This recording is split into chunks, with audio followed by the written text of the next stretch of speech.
യൂറോപ്പിലെ ഏറ്റവും നീളം കൂടിയ നദി ഏത്? ഉത്തരം വോൾഗ. വോൾഗയാണ് യൂറോപ്പിലെ ഏറ്റവും നീളം കൂടിയ നദി. കിഴക്ക് യൂറാൽ പർവ്വതങ്ങൾ മുതൽ പടിഞ്ഞാറ് അറ്റ്ലാന്റിക് സമുദ്രം വരെ വ്യാപിച്ചു കിടക്കുന്ന സമതലങ്ങൾ ഏതാണ്? ഉത്തരം ഉത്തര യൂറോപ്യൻ സമതലം അഥവാ ദ ഗ്രേറ്റ് യൂറോപ്യൻ പ്ലെയിൻ. ഉത്തര യൂറോപ്യൻ സമതലം അഥവാ ദ ഗ്രേറ്റ് യൂറോപ്യൻ പ്ലെയിൻ ആണ് കിഴക്ക് യൂറാൽ പർവ്വതങ്ങൾ മുതൽ പടിഞ്ഞാറ് അറ്റ്ലാന്റിക് സമുദ്രം വരെ വ്യാപിച്ചു കിടക്കുന്ന സമതലങ്ങൾ. ഉത്തര യൂറോപ്യൻ സമതലത്തിൽ വ്യാപകമായി കാണുന്ന പുൽമേട് ഏതാണ്? ഉത്തരം സ്റ്റെപ്പീസ്. സ്റ്റെപ്പീസ് ആണ് ഉത്തര യൂറോപ്യൻ സമതലത്തിൽ വ്യാപകമായി കാണുന്ന പുൽമേടുകൾ. ബ്ലാക്ക് ഫോറസ്റ്റ് പർവ്വതങ്ങൾ, ഹാർസ് പർവ്വതങ്ങൾ എന്നിവ ഏതു രാജ്യത്താണ്? ഉത്തരം ജർമ്മനിയിൽ.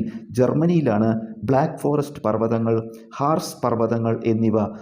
മധ്യ ഉന്നത തടത്തിലെ മസേറ്റ പീഠഭൂമി ഏതു രാജ്യത്താണ്? ഉത്തരം സ്പെയിൻ. സ്പെയിനിലാണ് മധ്യ ഉന്നത തടത്തിലെ മസേറ്റ പീഠഭൂമി. ബൊഹീമിയൻ പീഠഭൂമി ഏതു രാജ്യത്താണ്? ഉത്തരം ചെക്ക് റിപ്പബ്ലിക്. ചെക്ക് റിപ്പബ്ലിക്കിലാണ് ബൊഹീമിയൻ പീഠഭൂമി. പടിഞ്ഞാറ് അറ്റ്ലാന്റിക് സമുദ്രം മുതൽ കിഴക്ക് കാസ്പിയൻ കടൽ വരെ നീണ്ടുകിടക്കുന്ന പർവ്വതനിരകൾ ഏതാണ്? ഉത്തരം ആൽപൈൻ പർവ്വതനിരകൾ. ആൽപൈൻ പർവ്വതനിരകളാണ് പടിഞ്ഞാറ് അറ്റ്ലാന്റിക് സമുദ്രം മുതൽ കിഴക്ക് കാസ്പിയൻ കടൽ വരെ നീണ്ടുകിടക്കുന്ന പർവ്വതനിരകൾ. യൂറോപ്പിലെ ഏറ്റവും ഉയരം കൂടിയ കൊടുമുടി ഏത്? ഉത്തരം കോക്കസസ് പർവ്വതനിരയിലെ എൽബ്രസ്. കോക്കസസ് പർവ്വതനിരയിലെ എൽബ്രസ് ആണ് യൂറോപ്പിലെ ഏറ്റവും ഉയരം കൂടിയ കൊടുമുടി. ലോകത്ത് മരുഭൂമി ഇല്ലാത്ത ഭൂഖണ്ഡം ഏത്? ഉത്തരം യൂറോപ്പ്. യൂറോപ്പാണ് ലോകത്ത് മരുഭൂമി ഇല്ലാത്ത ഭൂഖണ്ഡം. ആർട്ടിക് പ്രദേശത്ത് പ്രധാനമായും കണ്ടുവരുന്ന മൃഗങ്ങൾ ഏവ? ഉത്തരം ചെന്നായ, റെയിൻഡിയർ, ധ്രുവക്കരടി, ആർട്ടിക് കാട്ടുമുയൽ. ചെന്നായ, റെയിൻഡിയർ, ധ്രുവക്കരടി, ആർട്ടിക് കാട്ടുമുയൽ എന്നിവയാണ് ആർട്ടിക് പ്രദേശത്ത് പ്രധാനമായും കണ്ടുവരുന്ന മൃഗങ്ങൾ. ഇന്ത്യയിൽ നിന്ന് ആദ്യം തിരിച്ചുപോയ യൂറോപ്യൻ ശക്തി ആരാണ്? ഉത്തരം ഡച്ചുകാർ. ഡച്ചുകാരാണ് ഇന്ത്യയിൽ നിന്ന് ആദ്യം തിരിച്ചുപോയ യൂറോപ്യൻ ശക്തി.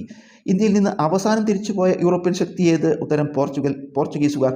പോർച്ചുഗീസുകാരാണ് ഇന്ത്യയിൽ നിന്ന് അവസാനം തിരിച്ചുപോയ യൂറോപ്യൻ ശക്തി. നിവർത്തന പ്രക്ഷോഭത്തിൻ്റെ മുഖപത്രമായിരുന്നതേത്? ഉത്തരം കേരള കേസരി. കേരള കേസരിയാണ് നിവർത്തന പ്രക്ഷോഭത്തിൻ്റെ മുഖപത്രമായിരുന്നത്. ഗാന്ധിജി നട്ടതിനാൽ ഇത് 1934 ഗാന്ധിമാവ് എന്നറിയപ്പെടുന്ന മരം ഏത് സ്ഥലത്താണ്? ഉത്തരം പയ്യന്നൂരിലാണ്.